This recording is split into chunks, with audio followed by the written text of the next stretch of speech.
तो देखिए सवाल ये उठ रहा है कि क्या सिर्फ और सिर्फ ऑप्शन लॉकडाउन है, क्योंकि इससे अर्थव्यवस्था पर बहुत बुरा असर है। और इसका जिक्र कांग्रेस अध्यक्षा सोनिया गांधी ने अपने खत में भी किया है। प्रधानमंत्री मोदी के नाम ये खत लिखा गया है सोनिया गांधी की तरफ से। और प्रधानमंत्री को लिखे इस खत में क्या कहा है जरा वो देखिए। एमएसएमई उद्योग देश की जीडीपी में 1/3 का योगदान देता है। हमारे देश के कुल निर्यात में 50% हिस्सा इस सेक्टर का है। एमएसएमई सेक्टर की 6.3 करोड़ इकाइयों में 11 करोड़ से ज्यादा लोग रोजगार पाते हैं।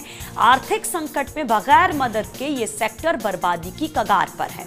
लॉकडाउन से इस सेक्टर को रोजाना 30,000 करोड़ का नुकसान हो रहा है।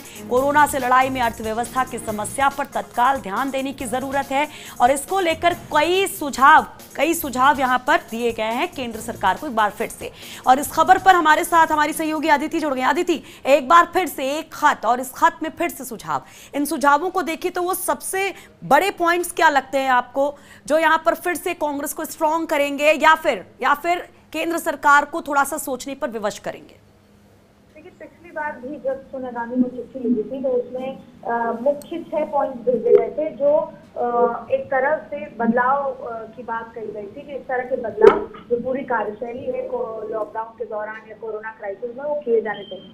लेकिन हाल ही में जो वीडियो कॉन्फ्रेंसिंग हुई उसमें सोनिया गांधी ने निंदा करी और इस बात के लिए दुख भी जताया कि केंद्र सरकार ने किसी भी तरह की कोई बदलाव नहीं किए हैं और जो भी उनको सुझाव दिए गए थे उसे माना नहीं है। एक बार फिर सोनिया गांधी ने उस वीडियो कॉन्फ्रेंसिंग जो अपने CWC की बैठक के बाद एक बार फिर सोनिया गांधी ने चिट्ठी लिखी तीसरी बार और उसमें गंभीर आर्थिक संकट को लेकर सोनिया गांधी ने प्रधानमंत्री को काफी कुछ लिखा है, जिसमें कहा है कि गंभीर आर्थिक संकट से लड़ने के लिए बहुत सारे बदलाव करने होंगे, उसे गंभीरता से देखना होगा। उन्होंने ये भी लिखा कि सूक्ष्म, लघु और मध्यम उद्योग की चिंताओं को दोहराया और निवारण के लिए 5 सुझाव भी दिए हैं इस चिट्ठी में एक बार फिर से। और इस चिट्ठी में सोनिया गांधी ने लिखा है कि लॉकडाउन की एक दिन की कीमत हर सेक्टर पर, अलग अलग सेक्टर्स पर खास तौर पे इस पे 30,000 करोड़ की चोट दे रहा है। तो ऐसे में ज्यादातर MSME को भी जो भी ऑर्डर मिले थे अब वो समाप्त हो चुके हैं, जिसका असर अब उनके कामकाज पर नजर आ रहा है।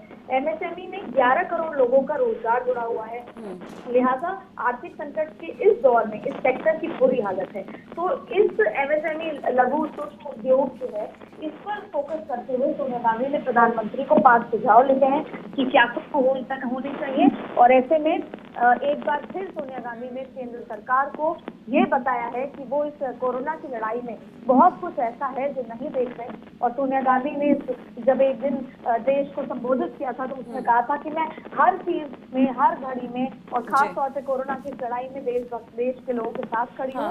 और न सिर्फ जो तमाम चीज चल रही है लेकिन जो आर्थिक संकट है उसको लेकर भी आखिरकार सोनिया गांधी ने एक बार फिर चिट्ठी लिखकर प्रधानमंत्री को सुझाव भी दिए हैं। और वो सुझाव का मतलब ये है कि ये वो सारी चीजें हैं जो केंद्र सरकार का फेलियर है, जो पूरा नहीं हो रहा और वो बेहतर विपक्ष की तरह, एक अच्छे विपक्ष की तरह केंद्र को याद दिला रहे हैं कि उनको क्या कुछ काम। और ये शायद वक्त भी है कि सत्ता पक्ष और विपक्ष मिल करके जो भी ऑप्शंस निकल सके उन पर मंथन करें, उसको सुझाएं। बहुत बहुत शुक्रिया अदिति तमाम जानकारी के लिए।